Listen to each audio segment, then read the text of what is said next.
Isang iligal na tindahan ng tingi-tinging gasolina ang pinatatakbo ng maangas na mag-asawa sa Laguna.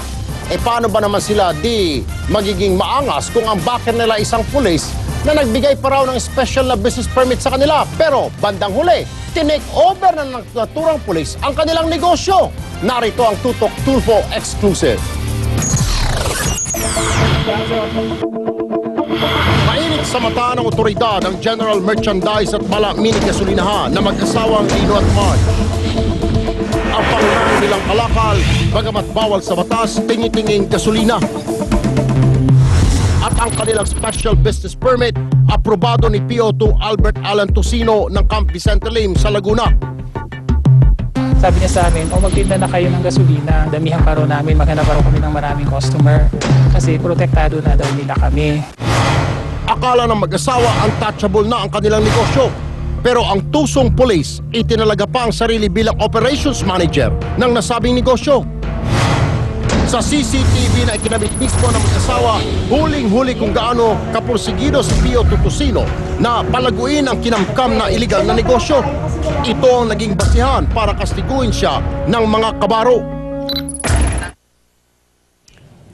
Abangan po ang buong kwento ng crocodile business na ito ni Pio Tutosino. Panoorin bukas sa Tutok Tulfo, alas 11 ng gabi, dito pa rin sa TV5.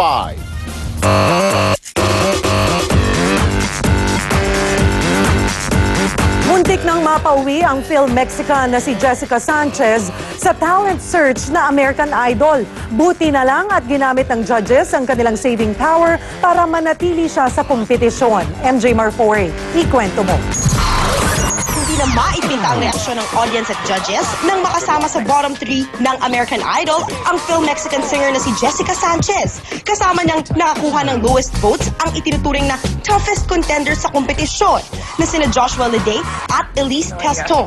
Maya-maya pa sinabi na si Jessica ang mamamaalam sa show. Jessica Sanchez, Elise, you are safe. Pero habang kinakanta ni Jessica ang kanyang final song na Nobody's Supposed to Be Here, napasugod sa entabladong tatlong judges na sina Randy Jackson, Jennifer Lopez at Steven Tyler. Yes, we're using the same.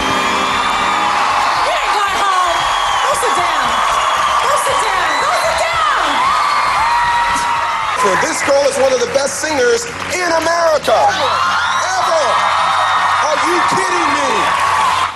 Mahinahon naman ang reaksyon ni Jessica sa nangyari.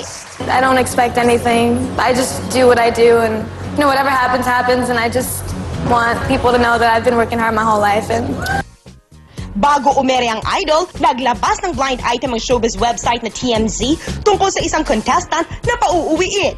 Ang AI host naman na si Ryan Seacrest nag-tweet din ng kontrobersyal na resulta ng botohan. Nag-trending pa si Jessica sa Twitter worldwide. Dito naman sa Pilipinas, marami rin ang nadismaya sa resulta ng botohan. sana nandun ako sa Amerika para ma-vote ko siya. Nakakainis rin medyo kasi para racist. No comment na si Jessica sa nangyari at nag-post na lang siya ng mensahe ng pasasalamat sa kanyang Facebook fanpage. I'm so grateful. I just want to thank you guys for letting me make it this far. MJ Marfore News 5. Mas lalo pang naging masaya sa Kapatid Network. Dito na kasi sa TV5, mapapanood ang Miss World Beauty Pageant.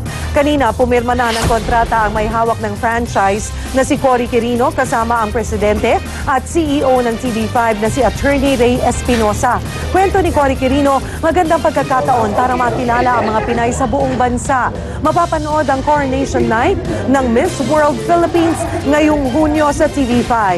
Sa Agosto, sasabak ang ating pambato sa Miss World Pageant sa Mongolia. Dahil po sa kanyang kakaibang estilo ng pagkanta at pagsayaw, sumikat noong taong 2000 ang tinaguriang rock diva at reyna ng split na si Mystica. Higit isang dekada ang nakalipas, saan nga ba napadpad? Ikwento mo, Roda Magnaye. Nasa linya pa rin ng showbiz si Mystica. Yun nga lang, tagaturo na lang siya ng mga nangangarap pasukin ang pag-aartista at pagmomodel. Kung alam mong meron kang talent at kung alam mong may kinabukasan kapag dating sa show business, go for it. Ang bahay niya sa Las Piñas, ginawa niyang studio para sa mga nag-aambisyong maging sikat. Sabi ni Mystica, project dito, rampa doon at killer smile. Yan daw ang kailangan para ma-discover. Ang dating Mystica na kakarampot ang saplot, balot na ngayon. At ang makukulay na wig na sinusuot noon, parte na lang daw ngayon ng kanyang koleksyon. Year 2000 ang pasukin ni Mystica ang mundo ng showbiz. Nakilala siya bilang rock diva at reyna ng split. Nung nakapag-split po ako doon sa mall, and then biglang, split! Ganun na yung mga bata. So lagi na lang, pag sinisigaw Mystica, kasama na rin yung sigaw na split. At matigas ang dibdib. Bukod sa pagkanta, pinasok din ni Mystica ang paggawa ng pelikula. Pero ang karerang napili, hindi naging madali para sa kanya. Kahit itakwil ako ng sarili kong pamilya, I don't care. Marami pa rin akong mapapasaya. Yun ang importante. Dumating sa punto na gusto niya nang kitilin ang sarili niyang buhay. Gumawa ako ng suicide note. Sabi ko, I did everything for you, lahat ng hinanakit. Nag-iba ang pananaw ni Mystica sa buhay. Ang dating showgirl, espiritista na daw ngayon. Wala siyang sinalihang kulto, pero sa taimtim na dasal lang daw, napagaling niya ang tatay ng kanyang anak. Lord, please give me the power to heal my son's father. Tapos biglang sabi ko, oh my God, siguro ito nga yung sign. Hindi ko po sinasabi na I am a healer. It was God who healed him, it wasn't me.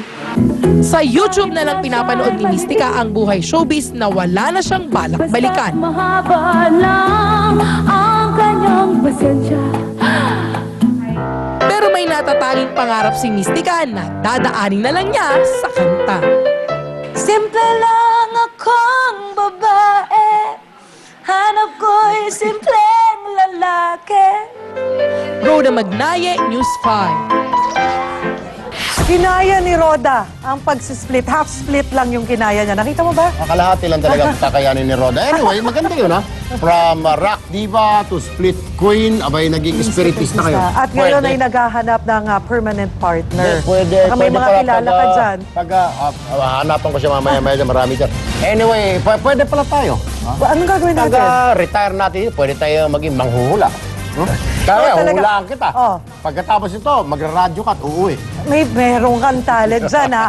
Ang mga kapatid, bukas po huwag niyong kakaligtaan. Ang alagang kapatid, alas 6 po yan ng umaga at sa linggo, alas 7 ng umaga. Pag-usapan po natin ang heat stroke at ang babaeng, ang suspetsa ng mga doktor ay mayroong ovarian growth na lumaki yung kanyang tiyan for 2 years na. Ikaw, anong nakikita mo, nararamdaman mo? Nakikita ko na maumentohan ako ng sahod. Medyo Hindi, ako matagal-tagal pa. nakikita ko tutok tulfo this weekend. Ay, oo nga pala. Ay, mamaya bukas sa alas 11 ng gabi bukas. Tutok tulpo. Yung nga ho, yung si Pio Tutusino. Kung paano namin siya Tusino ginawang talaga. Tusino. Tusino ang apelido niya. Aba, hinuli niya yung gasolinahan. Tapos, nung pinalayas niya na may-ari, siya na nag-take over. Siya na yung Ibang may-ari klase. na. Instant negosyo nga naman. Abangan niyo ho yan. Yan po, 45 minuto na mga aksyong balita. Mga balitang pundasyon na matalinong opinyon at konkretong solusyon. Saan man, kailan man kapatid, higit sa balita, aksyon.